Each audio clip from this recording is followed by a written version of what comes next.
Assalamu alaikum everyone. I hope everyone is doing well. So ji, today I'm going to be bringing you the driving impressions of this Toyota Fortuner Legenda. और I'm going to be telling you the differences in the drive और इसमें और Sigma में क्या फ़र्क है और what's my initial thoughts on this. तो जी शुरू किया जाए being a Fortuner. अब Fortuner मैंने इतनी चलाई हुई है कि honestly it feels at home to me. ठीक है, exact वही Fortuner का प्लेटफॉर्म है. Legender के अगर आप इंजन की बात करें तो engine is exactly the 1GD और इसके जो पावर अपग्रेड हुआ था जो फेसलिफ्ट में और वही हमारे पास सिग्मा में भी है. It's 500 newton metres of torque और 200 हॉर्स पावर है व्हिच इज प्रीटी एडिक्वेट. गाड़ी निकलती है शड़प करके. अभी मैं आपको इसकी डेमोन्स्ट्रेशन भी करा देता हूँ. ये श्रुम करके निकलती है. मैं आपको भी दिखाता हूँ. Wait a second. और बाय द वे जी जो हम ये कह रहे हैं कि मैं ये करूँगा तो ये हम बड़ी सेफ सर्कमस्टेंसेस में करें. अगर मैं इसे स्पोर्ट मोड में डालूं तो ये देखिएगा आप आराम से निकलती है. Not bad pull man, not bad, very nice to be honest. बाकी जी इसके ये आपके पास पेडल्स लगे होते हैं. आप इसे मैनुअली लेकिन इसकी जो रिस्पॉन्सिवनेस है ना वो अभी भी एग्जैक्टली सेम सिग्मा वाली. मतलब क्योंकि ग्रांडे में CVT है तो ग्रांडे के जो आपकी शिफ्ट है ना वो बहुत इंस्टेंट है. अभी देखिएगा कितनी देर बाद चेंज करता है. ये मैंने छोड़ दिया. ये आपने देखा शिफ्ट डिले कितना है. मैं फिर से बताऊँ. ये देखिएगा आप मेरे हाथ को वॉच करें. अभी आप शिफ्ट देखिएगा और ये मैं रेड लाइन भी नहीं कर रहा. फॉर एग्जांपल अगर कोई बंदा इसे रेड लाइन पे मारे तो भाई उसकी तो बुरी हो जाएगी रेड लाइन. तो ये है कि इसका manual is only for the hilly areas and stuff. ये आप ना डे टू डे में काइंडली ना इस्तेमाल करें तो बेहतर है. मोरओवर फॉर्च्यूनर में आपको 6 स्पीड ट्रांसमिशन मिलती है. That's a torque converter across the board. सारे वेरिएंट्स में यही आता है. Considering about the gear box मैं ये कहना चाहूँगा कि इट्स डिसेंट. बेसिकली इस गियर बॉक्स का जो मेन ईथॉस है दैट्स ऑफ रोड. जो डाउन शिफ्ट है वो थोड़ी पता चलती है लेकिन आई वुड से कि रेवो से रिफाइन होकर जो अब फॉर्च्यूनर के फेस लिफ्ट में इट्स बेटर. इसमें जो डाउन शिफ्ट है वो इतना नोटिसेबल नहीं, थोड़ा सा होता है. Up shift is decent. I would say जो ऑटोमेटिक में इसकी शिफ्ट्स है ना वो ठीक है लेकिन जैसे मैनुअल में मैं बता रहा हूँ मैनुअल में बहुत लाग करती है टू बी ऑनेस्ट. लेकिन वो सीधी सी बात है. द मेन ईथॉस है के ये ऑफ रोडिंग में आपको हेल्प करे. तो ये स्पोर्टीनेस वाला काम नहीं आप इससे कर सकते जैसे मैंने आपको पहले ही बताया. ठीक हो गया. मोर ओवर इंजन कमाल का है यार. 1GD मैंने आज भी कहता हूँ, हमेशा कहता हूँ 1GD is love man. Diesel engine है लेकिन कमाल का इंजन है. अब ये देखें जी, ये अब आप पुल अप देखिएगा स्पोर्ट में. ये देखिएगा पुल अप. ठीक है, अब देखिएगा ये पुल अप चेक किया आपने. ये डीजल इंजन का फायदा ये है कि ये ना फॉरन पुल अप करता है. तो ये है.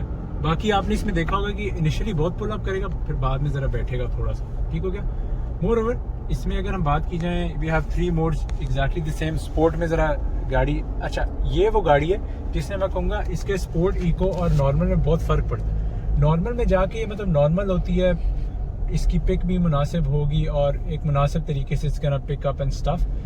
And if you go in eco then eco भी ज़रा थोड़ी बैठनी शुरू करती है जैसे ना सिग्मा भी होती है. मतलब बैठती नहीं है लेकिन ये बड़ी सॉफ्ट हो जाती है. अभी देखिए मैं उतना ही मतलब थ्रॉटल दे रहा हूँ लेकिन it's doing the same thing, not much to be honest.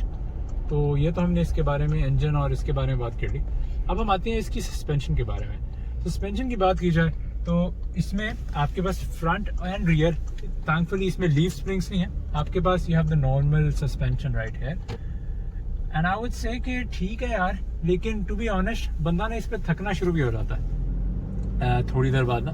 For example जैसे अब हम क्योंकि हमारा फॉर्च्यूनर पे ज़्यादातर कराची का सफ़र ही होता है या हम नॉर्थ जाते हैं तो उसमें होता है कि बंदा थकता तो नहीं है लेकिन थोड़ी सी कभी कभी बंदे को लगता है थोड़ी स्टिफ राइड हो रही है. तो ये है. लेकिन अब ज़ाहिर बात है जी ये जो ऑफ रोड की कैपेबिलिटीज़ है ना ये आपको किसी और गाड़ी में नहीं मिलती. तो सस्पेंशन भी ये है कि ठीक है रेवर से करोड़ दर्जा बेहतर है और प्लस इसकी इंसुलेशन भी बहुत अच्छी है कंसिडरिंग ये डीजल इंजन है. वैसे भी 1GD इंजन इतना आवाज़ नहीं करता लेकिन इसका नहीं ना इंजन भी इज़ मुनासिब. मोर ओवर जी I would like to add कि जो गाड़ी की विजिबिलिटी है ना वो बीइंग अ फॉर्च्यूनर बहुत ज़बरदस्त है.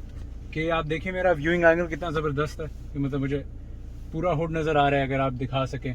ठीक है. ऊपर से इसका जो ए पिलर वो बड़ा डिसेंट है. It's not obstructing my view to be honest. उसके बाद मेरी हेडरूम देखें बहुत ही अच्छा. लाइकवाइज शीशे देखें. तो ऑल इन ऑल देखा जाए ना तो ऊपर से इसका डैश भी बड़ा मुनासिब है. डेप्थ भी ठीक है और it's a bit raised up too. तो I'm pretty satisfied with the visibility. जैसे मैं कहता हूँ Fortuner की visibility is one of the best visibilities in the market you can get. और SUV का फ़ायदा ये होता है कि इसका लेवल ही लेवल अपना होता है। फॉर्च्यूनर में एक और भी बड़ा अच्छा कंफर्ट फीचर ये है कि इसकी जो सेंट्रल टनल की जो साइड्स है ना वो हैं सॉफ्ट पैडेड। तो उसका फ़ायदा ये होता है कि ऑन लॉन्गर जर्नीज़ या मेरे जैसे बंदे जिसकी टांगें बड़ी लंबी होती हैं तो ऑन लॉन्गर जर्नीज़ पहली बात है आप रेस्ट कर सकते हैं। यू नो आप साथ सेंट्रल टनल के अपनी लेग रख रहे हैं तो इट रेस्ट, तो दर्द नहीं होता। अनलाइक सिविक में वो आपकी वो जो हार्ड प्लास्टिक आता है, लाइक वाइज ग्रांडे में भी यही मसला आ रहा होता है, तो यू नो वो बड़ा अनोइंग हो जाता है। लाइक वाइज जब आप ऑफ रोडिंग कर रहे हो तो जब आप you know when you get thrown away, जब गाड़ी प्रॉपर ऑफ रोडिंग करी होती है तो फिर भी आपकी जाके टांगें प्लास्टिक में नहीं लगती। और मोर ओवर इस गाड़ी की सीट्स के बारे में तो आगे मैं बात करूँगा, लेकिन इस गाड़ी की सीट्स भी ना थोड़ी हार्ड इसलिए हैं कि वो जब आप ऑफ रोडिंग कर रहे हो तो अगर सॉफ्ट सीट होंगी तो आप फिर बहुत ज़्यादा विगल करेंगे। तो यू नो वो टू कॉम्पनसेट दैट, क्योंकि इस गाड़ी का मेन पर्पस तो ये है ना king of road and on road, तो बेसिकली इसे ऑफ रोड पर भी उतना ही अच्छा होना है। हैंस इसकी दैट्स वाई इसकी सीट्स हार्ड है। लेकिन हम इस वीडियो में इसकी सीट्स E4 सिग्मा से ज़्यादा कंपेयर कर रहे होंगे, तो हैंस इसकी seats are harder as compared to crossovers या अदर स्टफ़। लेकिन ये है उसका पर्पज़ ये है कि जब आप हार्ड कोर ऑफ रोडिंग कर रहे होते हैं तो फिर ये सीट्स आपको इतनी थ्रो अवे नहीं करती, मतलब they keep you in place, right. I hope you understand. More over visibility के बारे में मैंने जैसे आपको बताया कि मेरी विंडो लाइन बहुत अच्छी है। ये देखें आपको फ्रंट हुड पूरा नज़र आ रहा है। ट्रैफिक में इस गाड़ी को मैनूवर करना is not that hard to be honest, बहुत आसान है। हाँ बड़ी है लेकिन बहुत अच्छी गाड़ी होती है क्योंकि इसमें आप बहुत आसानी से मैनूवर कर सकते हैं। मोर ओवर आपके पास जो साइड व्यू मिरर्स हैं उनका साइज़ इतना ज़बरदस्त है, आई वुड से कि one of the best size जो टोयोटाज़ अपनी गाड़ी में देता है। मुझे फॉर्च्यूनर और रेवो के जो साइड मिरर्स है ना, I just love them man, बहुत अच्छे साइड मिरर्स हैं। ठीक हो गया। अब अच्छा, जब मैंने अपना initial impression, first driving impression जब फॉर्च्यूनर बनाया था तब फॉर्च्यूनर से 6 महीने की थी, फिर उसकी मैंने एक एनिवर्सरी वीडियो बनाई है। अब ये एक वन ऑफ हमारे जानने वाले हैं, उनकी ये फॉर्च्यूनर मैंने कहा यार आप मुझे मैं ज़रा इसमें बताऊँ क्या क्या फ़र्क है। अच्छा, इस गाड़ी में ना सिग्मा में ना ज़रा थोड़ा आपको ब्राइट फील होता है, मतलब यू फील के इसमें बहुत डार्क है। देखिए क्योंकि आपका हेडलाइनर भी सारा डार्क है, आपका इंटीरियर भी सारा डार्क है, तो आई वुड से कि जो लेजेंडर है ना उसमें आपको शायद थोड़ी देर बाद ना अगर आप इस तरह जा रहे हैं तो आपको शायद थोड़ा डल भी लग सकता है। वेयर सिग्मा जो है ना, सिग्मा में ये है कि उसमें ना ज़रा bright and this and that, तो you don't feel like that. सीटों की बात की जाए तो सीटों का जो प्लेटफॉर्म है वो तो एग्जैक्ट सेम ही है, बस ये है कि इसमें ये परफोरेशंस डाल दी हैं। उससे ये फ़ायदा है कि ये जो पीछे वाली जगह है ना ये ज़रा थोड़ी सॉफ्ट हो गई है, जो इसकी लंबर वाली है, और आपके अंडर थाई भी थोड़ी सॉफ्ट हो गई है। मोर ओवर हेडरेस्ट जो है वो एग्जैक्टली द सेम ही है टू बी ऑनेस्ट, वो जो आपके नॉर्मल में भी आते हैं। और इसका जो बॉडी लीन है वो भी like being a normal Fortuner nothing is change much to be honest. Practicality is exactly the same. आप बेशक जी वेरिएंट लें, आप बेशक वी वेरिएंट लें, आप लेजेंडर लें, कोई फ़र्क नहीं होता। बस इसमें यह है कि इसमें और सिग्मा में लेदर सीट्स आती हैं, इसकी जो है परफोरेटेड है, ये फ़ायदा है। इसका जो स्टीयरिंग है दैट्स वेरिएबल फ्लो कंट्रोल, मतलब वेरिएबली अडेप्टिव हो जाता है। फॉर एग्जांपल इसका ये मतलब है कि जब आप हाई स्पीड्स पे जाते हैं तो वो हार्ड हो जाता है, और जैसे अभी हम लो स्पीड में ना, अभी आप देखें कि ये देखें अभी ये हल्का हुआ है, लेकिन जब हाई स्पीड पे जाऊँगा थोड़ी सी ज़्यादा करूँ तो ऑटोमेटिकली थोड़ा हार्ड होना शुरू हो जाएगा।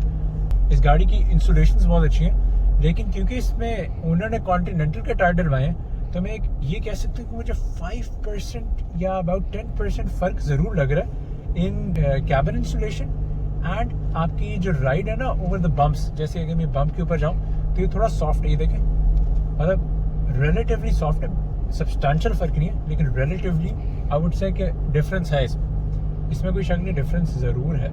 देखा जाए तो गाड़ी में कोई इस तरह की विंड विसल या wind noise as such notice नहीं हो रही, कोई एक्स्ट्रा ऑर्डनरी, बस थोड़ी सी हाईवेज़ पे आपको यहाँ ज़रूर महसूस होती है अराउंड द डोर मिरर्स। इसके अलावा तो और इसकी ये जो मैनूवरेबिलिटी है ये भी ठीक है, लेकिन हाई स्पीड टर्न्स पे have to be very cautious कि है ना गाड़ी आगे ही चले जाए। Moreover talking about the brakes ही, गाड़ी बहुत बड़ी है, एक टैंक है, तो जाहिर बात है रोकना कोई आसान चीज़ नहीं है।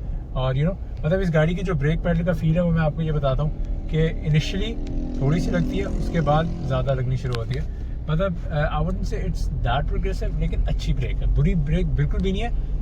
मैं आपको एक बताऊँ चीज़ इसकी ब्रेक्स पाकिस्तान की सारी क्रॉसओवर्स में से बेहतर है, सारी। मेरे ख्याल एक पर्जो और एक X70 की ब्रेक्स इसकी लेवल पे आती हैं, वरना कोई ब्रेक इसके लेवल पे नहीं आती यार। इसकी ब्रेक्स कमाल की हैं, बहुत बहुत लेवल की ब्रेक्स हैं इसकी। स्पीकर्स तो सेम ही होंगे, मतलब वही थर्ड सीट वाले को लग रहा होता है मैं गाड़ी से बाहर ही बैठा हूँ। मोरओवर इस गाड़ी की जो फ्यूल एवरेज आ रही है वो है 8.7 किलोमीटर पर लीटर। अब देखा जाए तो दिस इज़ डिसेंट कंसिडरिंग, मैं तो अभी इको में चला रहा हूँ, क्योंकि जो हमारी भी फॉर्च्यूनर है वो भी बड़ी मूडी हो जाती है। फॉर एग्जांपल अगर उससे मैं चलाऊँ तो मुझे 11-12 देती है, मोटरवे पे बहुत 120 पे जाऊँ तो इट गिव्स मी अराउंड 13, और अगर मैं उससे क्या कहते हैं बहुत ही प्यार से रहा हूँ, एक बार तो उसने 16 देने शुरू कर दिया था ना, लाइक नाइस फॉर्च्यूनर, बड़ी अक्लमंद हो गया तुम। ये 8.7 दे रही है, ठीक है, डिसेंट है, सिग्मा की अच्छी एवरेज है पेट्रोल वाली से। और इसकी प्राइस ब्रैकेट की बात की जाए तो ये आपकी E40 से 8 लाख रुपए महंगी है, ठीक है।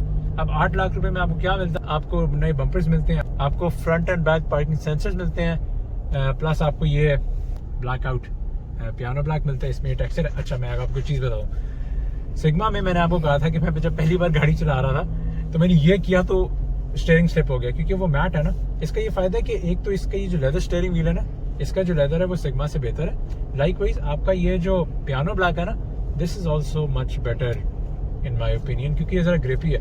तो आप इस तरह भी पकड़े ना, मतलब एक सरफेस चेंज हो जाती है, दूसरी बात आपके हाथों में काफ़ी ग्रिप रहती है। और इसका जो क्रूज कंट्रोल है वो नॉर्मल ही है, वो जो क्रूज 2.0 है जिसमें आप क्रूज लगाएं, you can reset it, you can set it, और आप रिज्यूम टू प्रायर स्पीड भी कर सकते हैं। एम्बियंट लाइट्स बाकी हम अभी सही तरह चेक नहीं कर सकते, लेकिन आई होप आपने थोड़ी सी देख ली होगी। अच्छा यार, इसमें जो हैंड ब्रेक है ना, ये मुझे सीन अच्छा नहीं लगता यार, मतलब ठीक है लेकिन थोड़ी क्लंकी हो जाती है। तो अच्छा जी, ओवरऑल इस फॉर्च्यूनर का सीन ये है कि बैड बॉय है, थोड़ा सा रोबस्ट है, ओल्ड स्कूल तो नहीं मैं कहूँगा, लेकिन एक हार्ड कोर चीज़ है, मतलब हर चीज़ पक्की है इसमें। And I would like to add कि ये जो गाड़ी है, ये ओनर ने ये गाड़ी जो है ये फर्स्ट बैच ऑफ डिलीवरीज में आई थी। तो ये जो गाड़ी ओनर को पड़ी थी, इट कॉस्टेड हिम 135, और आफ्टर रजिस्ट्रेशन एंड स्टाफ 140 की पड़ी थी। और अब ये गाड़ी अगर आप ब्रांड न्यू लेना चाहें तो 2 करोड़ की गाड़ी है। बाकी अल्लाह सब पे रहम करे, क्या चीज़ है। तो चले जी, that's about it. These are my driving impressions on this Toyota Fortuner Legenda. I hope you like the review. Kindly like करें, सब्सक्राइब करें, शेयर करें। अस्सलाम वालेकुम व रहमतुल्लाहि व बरकातुहू। वही बेल्ट पहले चीखने लग जाएगी।